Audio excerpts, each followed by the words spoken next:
appreciation to Claude Moraes for convening this event, and to John Mann and Gert Weiskirchen and the Interparliamentary Coalition for Combating Antisemitism for your diligent commitment to the fight against anti-Semitism. And to the MEPs who have been here today and the observers who are here engaging in these critical issues. We at CEJI, A Jewish Contribution to an Inclusive Europe, have been a leading provider of diversity and anti-discrimination training programs for the last 20 years. We have worked with teachers, youth leaders, adult educators, professional trainers, public authorities, and other NGOs to bring awareness-raising educational programs that inspire people to take personal responsibility for creating inclusive environments free from prejudice and hatred. Hand in hand with our education work, CEJI has been an advocate of anti-discrimination legislation and policies, and are proud to say that we were one of the members of the original starting line group that got the Article 13 of the Amsterdam Treaty passed. We have a saying at CEJI: some people change because they see the light, and others because they feel the heat. And we need light and heat in order to make a change in this world and achieve the inclusive and democratic Europe that we strive for. A Europe in which people can enjoy their full potential with all their diversity. We are hearing from other colleagues, from Mike Klein and Paul Gianassi, two very close colleagues of mine, more about the heat. We've been hearing about that also in the earlier session. I'd like to focus a little bit more on the light. The education, training, and intercultural dialogue measures that can change minds and hearts and ultimately actions. We at CEJI believe that education must be anti-bias in nature, promoting respect for diversity and developing the intercultural skills needed to succeed in our pluralist reality.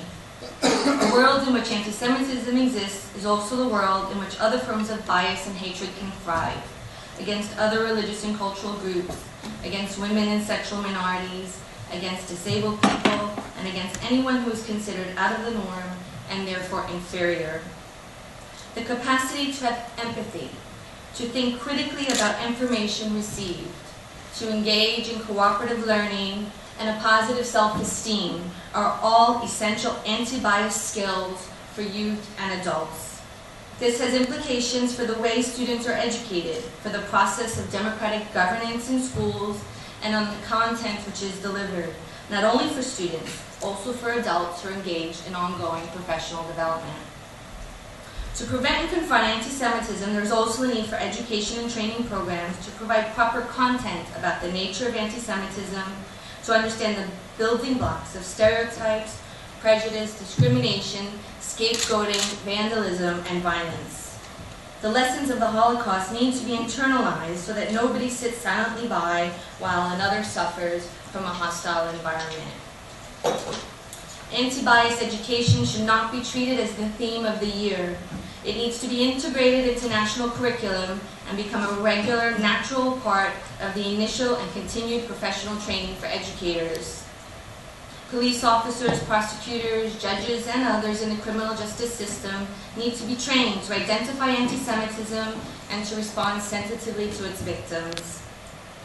Media professionals also have a very important role to play in either the perpetuation or the confrontation of anti-Semitic ideas, so that they too should be trained to understand its nature and the myths which propagate prejudices which can lead to hate crimes against Jews.